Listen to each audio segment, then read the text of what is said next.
मूकं करोति वाचालं पंगुं लंघयते गिरिं यत्कृपा तमहं वन्दे परमानंद माधवम। संस्कृत में लौकिक साहित्य का प्रथम ग्रंथ महर्षि वाल्मीकि कृत रामायण है। इस ऐतिहासिक महाकाव्य में मर्यादा पुरुषोत्तम श्री राम के जीवन का वर्णन काव्यात्मक शैली में किया गया है।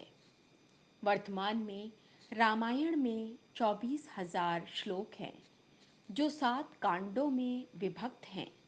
बाल कांड, अयोध्या कांड, अरण्य कांड, किष्किंधा कांड, सुंदर कांड, युद्ध कांड और अंतिम उत्तर कांड। श्लोक संख्या के आधार पर इसे चतुर्विंशति साहस्त्री भी कहा जाता है। गायत्री मंत्र में कुल 24 अक्षर हैं और रामायण में कुल 24,000 श्लोक हैं। इन श्लोकों में प्रत्येक 1000 का पहला अक्षर गायत्री मंत्र के ही अक्षर क्रम से प्रारंभ होता है। लौकिक साहित्य के आदि कवि महर्षि वाल्मीकि हैं।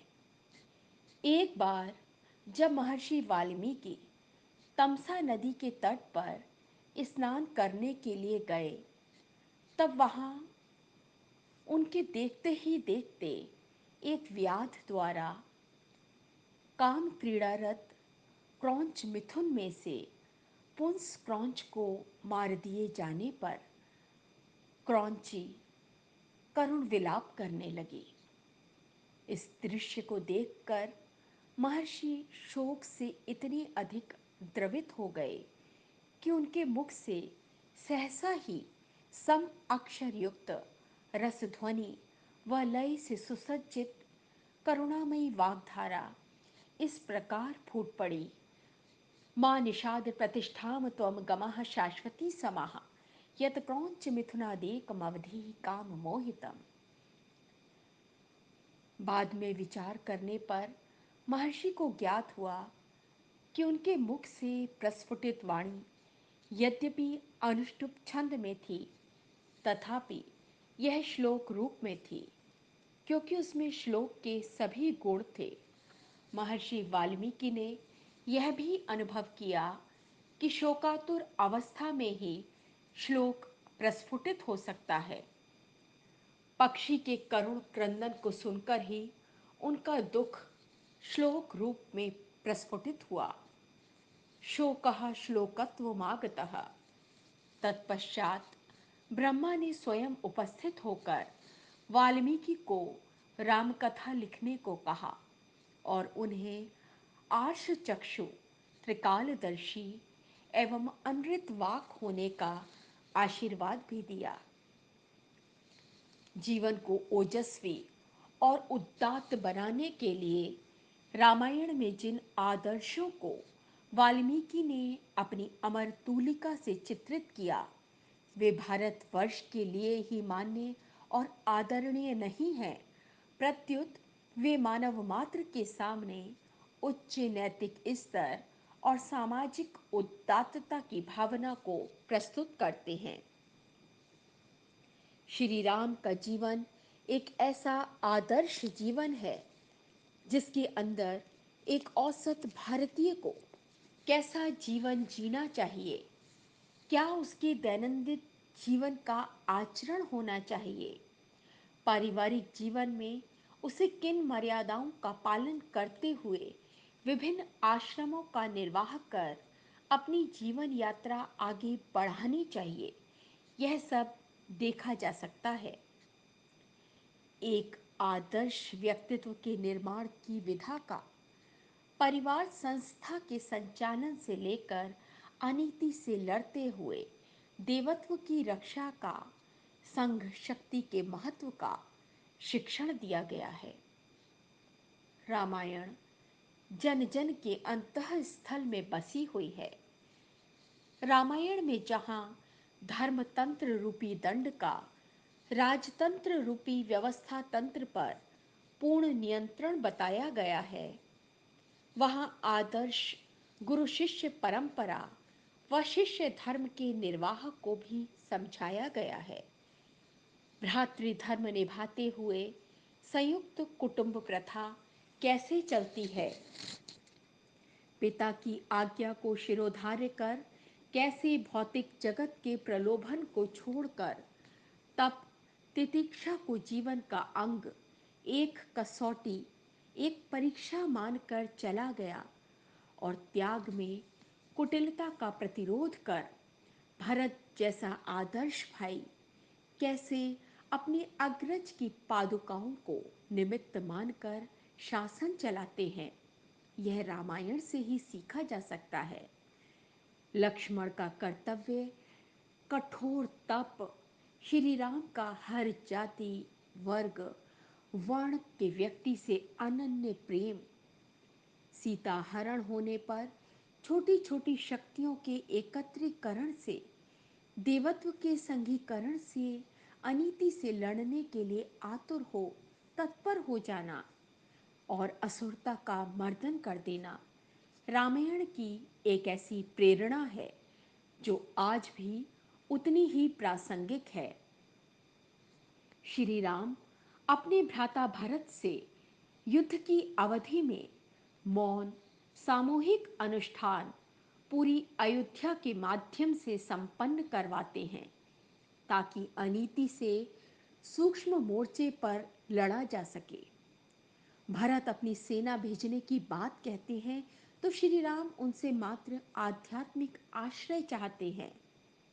यह काम वह स्वयं एक ही बार में असुरता के प्रतीक ब्राह्मण पंडित होते हुए भी पथभ्रष्ट दुर्बुद्धि को प्राप्त रावण को मिटा सकते थे, किंतु वे ऐसा नहीं करते। वे हनुमान नल नील अंगद को श्रेय देते हैं और वह करा लेते हैं जिसे असंभव माना जा रहा था। राम भक्ति गुण कर्म प्रधान है, उसमें चिंतन ही नहीं चरित्र भी उच्च कोटि का बनाने की बात अविच्छिन्न रूप से जुड़ी है।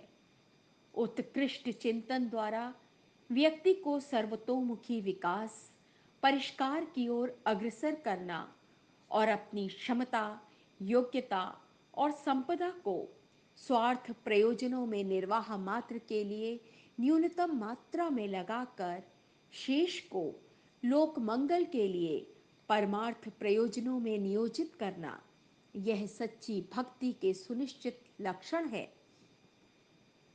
सद्गुणों की दैवी संपदा से अपने मन मंदिर का श्रृंगार और व्यावहारिक जीवन में होने वाले क्रियाकलापों का परिष्कार करना पड़ेगा।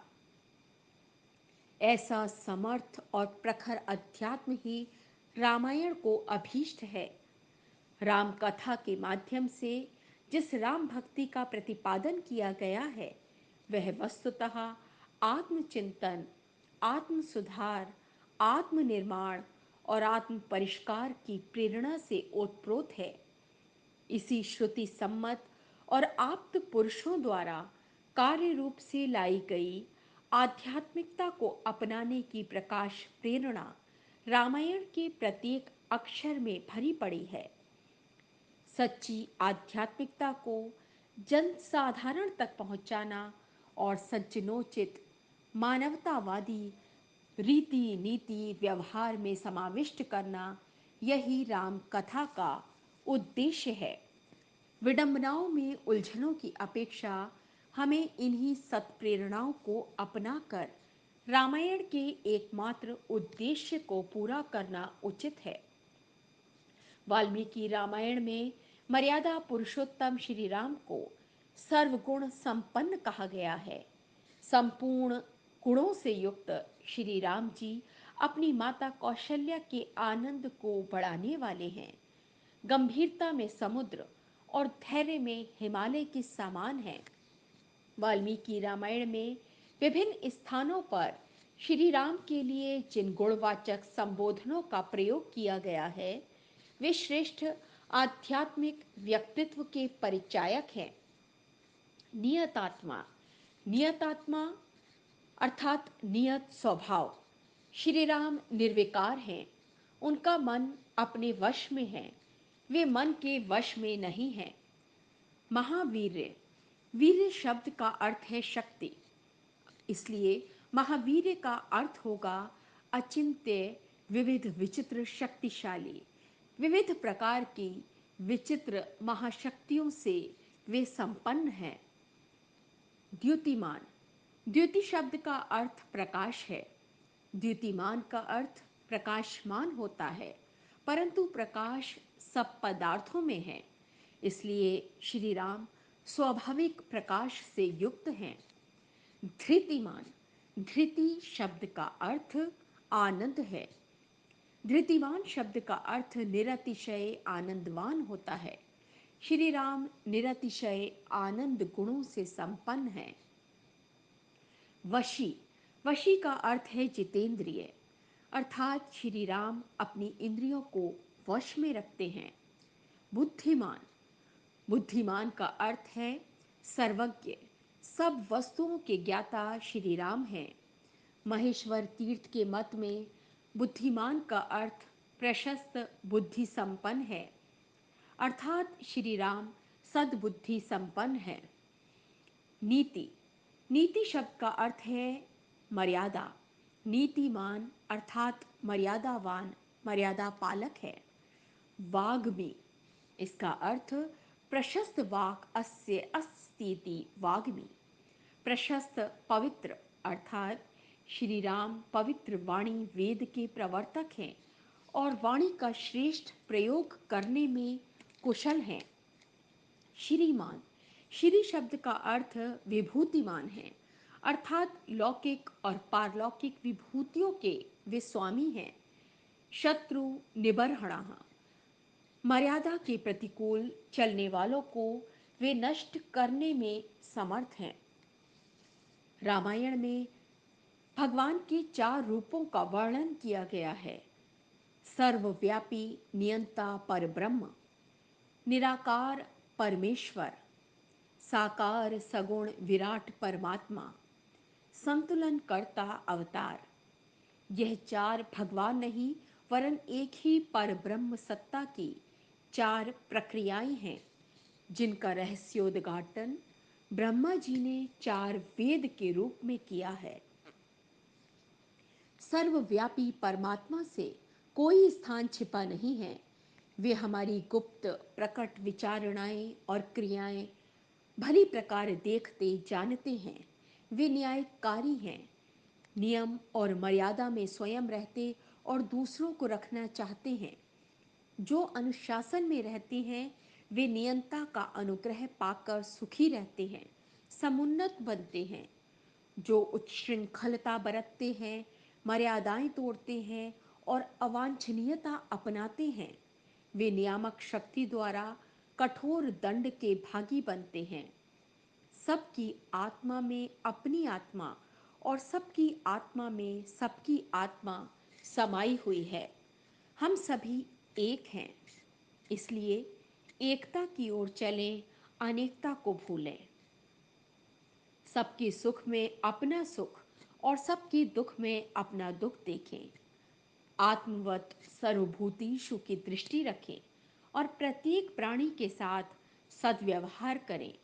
प्रत्येक पदार्थ को ईश्वर की संपत्ति समझकर उसका सदुपयोग करें। यही परब्रह्म की उपासना हुई। निराकार परमेश्वर हमारे स्थूल शरीर में सत्कर्मों के रूप में, सूक्ष्म शरीर में गुण और श्रेष्ठ चिंतन के रूप में मन, बुद्धि, चित्त, अहंकार के परिष्कार के रूप में निवास करता है। स्वाध्याय, सत्संग और मनन चिंतन द्वारा अपनी विचारणाएं उत्कृष्ट बनाकर सूक्ष्म शरीर को, मस्तिष्क को उच्च स्तरीय बनाएं। कारण शरीर अर्थात हृदय, अंतःकरण को श्रद्धा, विश्वास, करुणा, मैत्री, उदारता, पवित्रता, आत्मीयता, सेवा, साधना जैसी सद्भावनाओं से ओतप्रोत रखें। जीवन का स्वरूप और उद्देश्य समझें और उस दिशा में अपनी चेतना को अग्रसर करें। जो जीवन लक्ष्य तक भगवान के सानिध्य तक पहुंचाती है। साकार ब्रह्म यह विराट विश्व है। आत्माओं के समूह का नाम परमात्मा है। यह समाज ही समष्टि परमेश्वर है। संसार में श्रेष्ठता उत्पन्न करना, उसे समुन्नत बनाने के लिए लोक मंगल के प्रयत्न करना, अपने ऊपर चढ़े हुए समाज के ऋण को चुकाने के लिए जन कल्याण के प्रयोजनों में निरत रहना, अपने व्यवहार में सज्जनता का समावेश, सत्प्रवृत्तियों से भरा सहज स्वभाव बनाकर इस संसार को ईश्वर की प्रतिमा मानते हुए सदा सद्भावनाओं, सत्कर्मों से ओतप्रोत रहना, यही विराट ब्रह्म की उपासना है। अवतारी अभियान युग की विकृतियों का समाधान और अनीति विकृति को निरस्त करके धर्म संतुलन स्थापित करने के लिए समय समय पर आविर्भूत होते हैं। उनका नेतृत्व करने के लिए अवतारी युग पुरुष आगे आते हैं और अपने व्यक्तित्व, चरित्र और कर्तव्य से संसार का मार्गदर्शन करते हैं, परिवर्तन की भूमिका बनाते हैं। हनुमान और अर्जुन की भूमिका निभाने के लिए साहसपूर्वक उस अभियान में योगदान करना चाहिए। 4 प्रकार की ईश्वरीय सत्ता की यही चतुर्विधि उच्च स्तरीय उपासना है। इसी की प्रेरणा प्राप्त करने के लिए जप, ध्यान, व्रत, अनुष्ठान आदि के विभिन्न उच्च स्तरीय कर्मकांडों का सहारा लिया जाता है। इन्हीं तथ्यों से रामायण की प्रकाश प्रेरणाएं भरी पड़ी हैं।